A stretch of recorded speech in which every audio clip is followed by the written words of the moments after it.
Ternyata teori mens sana in corpore sano katanya.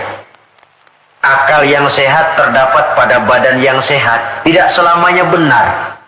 Buktinya apa? Wong maling sekarang badannya sehat-sehat kok.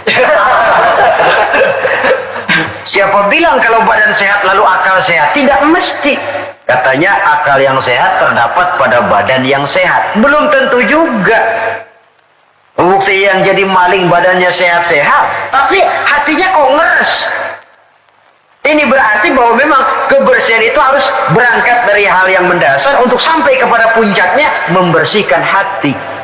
Di situ sumbernya. Karena hati sekali lagi merupakan raja dalam kerajaan tubuh manusia. Kalau rajanya sudah angkara murka, kalau rajanya sudah biadab, maka seluruh rakyatnya, anggota badan ini akan mengarah kepada yang biadab juga jadinya. Tetapi lagi-lagi, bahwa usaha pembersihan hati ini harus melalui jalan yang telah dicontohkan oleh standar dalam kehidupan beragama, yaitu Nabi kita Muhammad Sallallahu Alaihi Wasallam. Itu saja patokannya. Beliau sholat, kita sholat. Beliau puasa, beliau puasa. Beliau zakat, kita zakat.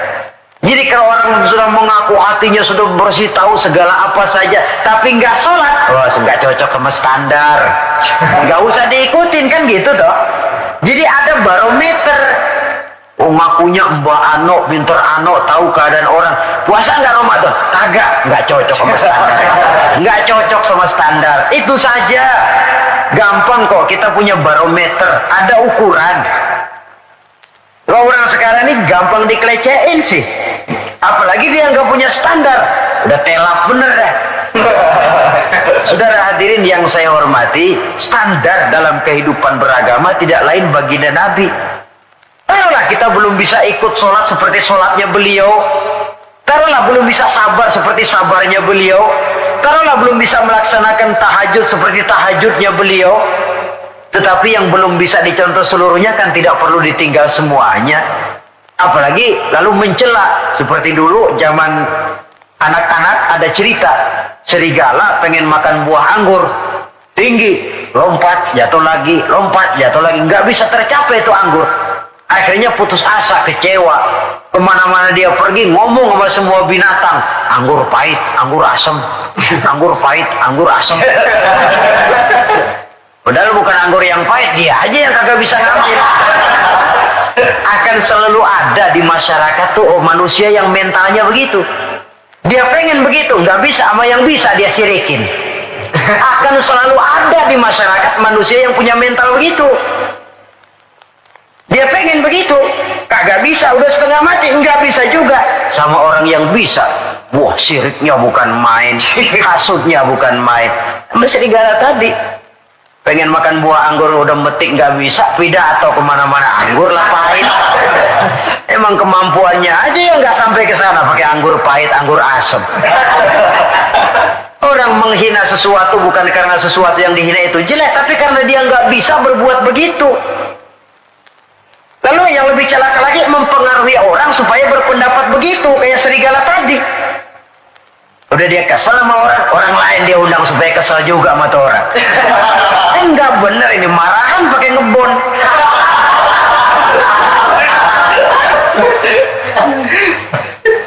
Akan selalu ada di tengah masyarakat orang yang punya mental yang disebut rationalization itu, rationalization. Penyakit kejiwaan itu sebenarnya. Dia pengen punya televisi, setengah mati, nggak bisa juga. Tetangganya bisa duluan, habis dia katain. Emang dia miara tuyul. Sudah macam-macam. Saudara hadirin yang saya hormati, jadi sekali lagi kita berangkat dari standar. Kalau sama dengan standar, mari kita ikuti. Kalau tidak sama dengan standar, berpikirlah lebih jauh lagi. Karena agama ini ajarannya jelas, yang jadi contoh dalam pelaksanaannya juga jelas. Jangan dalam kejelasan lalu kita cari yang remeng-remeng dan samar-samar. Apalagi di zaman dimana orang sekarang mudah kehilangan pegangan hidup. Dalam kondisi kalut, nyari pegangan. Ya orang kalau lagi hanyut di kali, rumput juga dia pegangin. Dia tahu rumput lemah, nggak akan kuat nahan bobot badan yang berat. Tapi karena lagi perlu, tahu dia pegang juga. Ini kan cermin dari jiwa manusia. Dalam keadaan goncang, dia perlu pegangan. Ya untung kalau ketemu yang baik. Kalau enggak, sepegang-pegangnya. Saudara hadirin yang saya hormati, jadi dengan demikian, kita ambil kesimpulan. Pertama, Islam agama yang sangat memperhatikan kebersihan. Baik itu kebersihan zahir, lebih-lebih lagi kebersihan batin. Yang kedua, dalam Islam kita berjalan menuju zat yang maha bersih. Karenanya harus bertolak dari kebersihan. Yang ketiga, kebersihan diawali dengan hal yang paling mendasar, kebersihan pribadi. Lalu nanti kalau sudah mengarah kepada anggota badan, itu sudah termasuk menjaga kebersihan kolektif, bermasyarakat. Artinya, kalau anggota badan kita sudah terpelihara dari perbuatan dosa, artinya kan kita sudah menjaga diri, jangan sampai merugikan orang lain. Jangan sampai membuat onar di masyarakat. Jangan sampai menimbulkan kerugian kepada sesama. Itu sudah mengarah kepada dampak kehidupannya dalam masyarakat. Kalau yang pertama tadi, tingkat kebersihan pertama, individu bersih dari hadas kecil dan hadas besar. Nah, yang kedua, tatkala bersih anggota badan dari perbuatan dosa, ini sudah mengarah kepada menjaga ketenangan dalam masyarakat. Ya, masyarakat kita, yang petani, masyarakat petani, yang pedagang, masyarakat pedagang, yang mahasiswa, masyarakat mahasiswa, yang politikus, masyarakat politikus, yang seniman, masyarakat seniman, masing-masing pihak menjaga anggota badan dari perbuatan yang bisa berbuat dosa. Itu sudah termasuk menjaga kemaslahatan dan keselamatan bersama. Nah, kalau sudah sampai kepada puncaknya, pembinaan pribadi, pembersihan hati dari sifat-sifat yang tercela. Kemudian menghiasinya dengan sifat-sifat yang terpuji untuk mencapai satu maqam yang tinggi di hadapan Allah Subhanahu wa ta'ala. Saudara kaum muslimin rahimakumullah, sesungguhnya manusia diciptakan oleh Allah Subhanahu wa ta'ala hanya untuk satu tujuan, yaitu melaksanakan ibadah kepada Allah dalam pengertian seluas-luasnya. Ini dijelaskan dalam satu ayat Quran, "Wa ma khalaqtul jinna wal insa illa liya'budun." Dan tidaklah aku ciptakan jin dan manusia melainkan hanya untuk melaksanakan ibadah kepadaku. Selanjutnya, kita hanya bisa melaksanakan ibadah kalau kita melaksanakan toharoh atau bersuci. Dan kita hanya bisa melaksanakan toharoh atau bersuci kalau kita memperhatikan tentang nazafah atau kebersihan. Maka agama Islam sangat memperhatikan tentang kebersihan ini. Bukan saja ia merupakan pokok dari kesehatan, tapi juga dianggap merupakan bagian daripada nilai iman seseorang. Sehingga Nabi mengatakan, "An-nazafatu minal iman." Kebersihan itu adalah bagian daripada iman. Imamul Ghazali rahimahullah membagi tingkat kebersihan itu dalam 4 tingkat besar. Pertama, oleh beliau dinamakan tathhiruz zahir anil ahdasi wal akhbas. Membersihkan sesuatu yang zahir daripada hadas dan kotoran-kotoran. Membersihkan badan yang zahir. Ini merupakan prasyarat agar kita bisa toharoh, dan toharoh merupakan unsur penunjang untuk melaksanakan ibadah. Sesuatu yang barangkali kita anggap soal sepele, kecil, tapi akan menentukan hal-hal yang besar. Kalau saudara toharohnya tidak betul, maka berarti tidak akan bisa melaksanakan ibadah kepada Allah. Padahal ibadah merupakan tujuan daripada penciptaan makhluk bernama manusia ini. Membersihkan diri dari hadas dan kotoran-kotoran. Saudara-saudara kaum muslimin yang berbahagia. Tingkat yang kedua, tathhirul jawarih anil jaraimi wal atham. Membersihkan seluruh anggota badan dari perbuatan dosa dan perbuatan maksiat. Membersihkan anggota badan, membersihkan tangan, membersihkan kaki, membersihkan lidah dari perbuatan yang mengandung dan mengundang dosa. Kalau sekedar membersihkan zahir tangan, barangkali cuci tangan pakai sabun pun selesai. Tetapi membersihkannya dari minal jaraimi wal asab, dari perbuatan yang mengandung dosa dan kesalahan, ini merupakan tugas yang tidak ringan. Pada tahapan pertama, kebersihan yang diajarkan kepada kita umat Islam, bersih badan dari hadas dan segala kotoran yang berbentuk najis. Itu merupakan modal dasar supaya kalau itu bersih kita bisa wudhu. Kalau sudah wudhu kita bisa sholat dan bisa melaksanakan ibadah-ibadah yang lain. Orang tidak mengerti sistem ekonomi menurut Islam, barangkali di akhirat dia tidak akan disidang Allah, karena itu masuk wajib kifayah. Tapi orang tidak betul membersihkan diri daripada hadas, ini tanggung jawab individu, dan dia akan bertanggung jawab di hadapan Allah. Berangkat dari kebersihan untuk menuju kepada yang maha bersih, yaitu Allah subhanahu wa ta'ala. Berangkat dari kebersihan menuju ke yang maha bersih. Inilah perjalanan dari kehidupan manusia ini. Oleh karenanya, dimulai itu dari pembersihan diri. Dari segala macam kotoran, dari segala macam najis.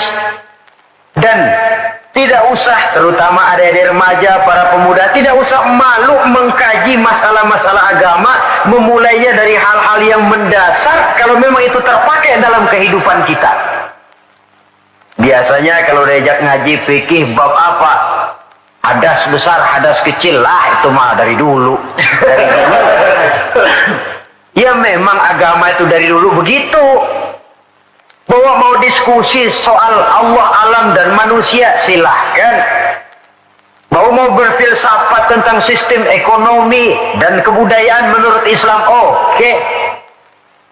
Tetapi hal-hal yang mendasar dan terpakai dalam kehidupan sehari-hari jangan dianggap remeh, karena banyak hal-hal kecil yang kita remehkan pada akhirnya menjelimet jadi urusan besar yang mencelakakan kita. Semuanya, gedung yang paling tinggi pun selalu mulai dari pondasi dan lantai dasar. Tiang yang paling tinggi sekalipun mulainya rendah dulu. Begitulah kehidupan beragama yang besar ini dimulai dari kebersihan. Sampai Imam Ghazali memuat satu hadis dalam kitab Ihya beliau, buniyad dinu 'alan nazafah. Agama ini dibangun di atas kebersihan. Lah, kebersihan apa? Pertama, kebersihan zahir.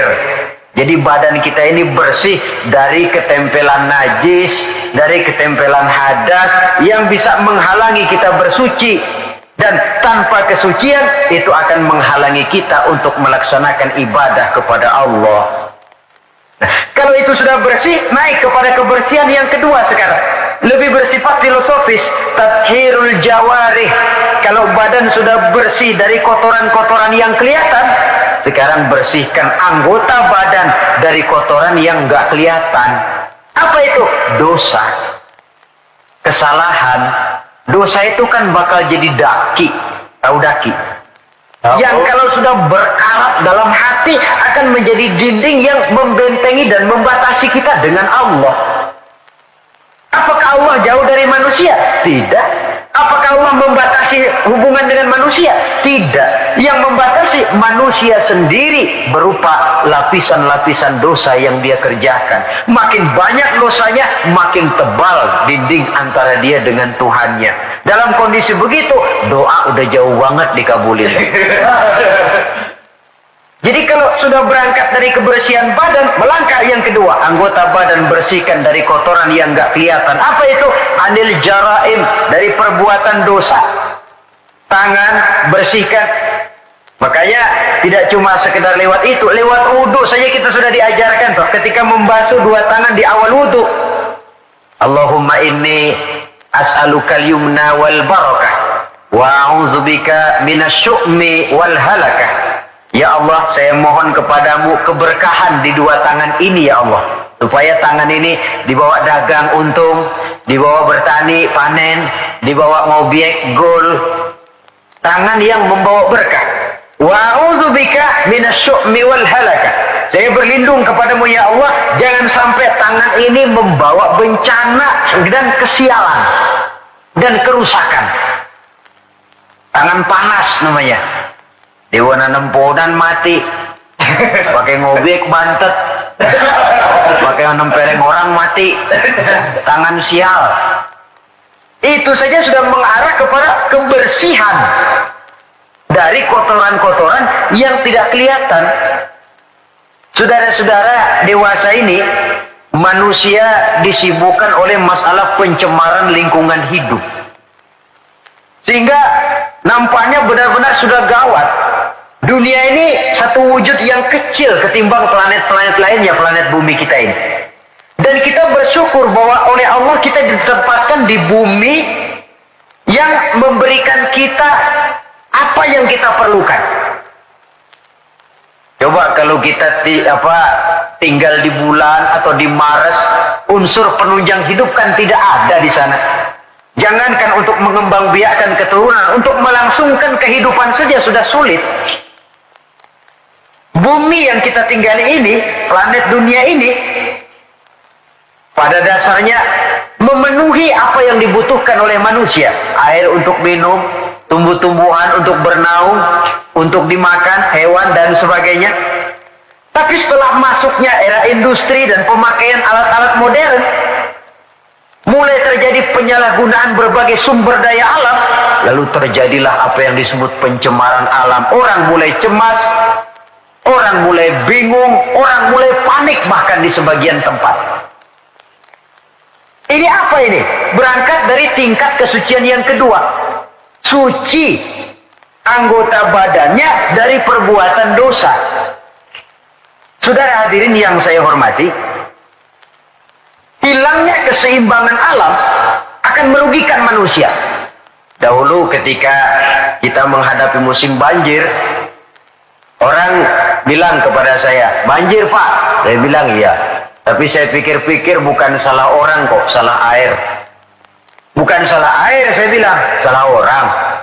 Salah orang bagaimana Pak? Iya, tempat air ditempatin. Giliran yang punya tempat datang nggak ngerti tempat gue lo kenapa di sini. Terjadilah yang namanya banjir. Artinya apa ini? Pemanfaatan dan penata kotaannya yang tidak terarah sehingga menyebabkan hilangnya keseimbangan alam.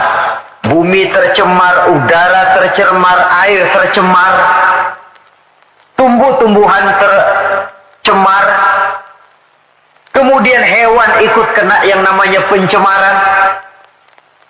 Ini akibat apa? Akibat ulah daripada manusia juga. Apa sih yang menyebabkan orang lalu tidak bisa menahan diri sehingga menimbulkan dampak negatif yang merugikan manusia itu sendiri?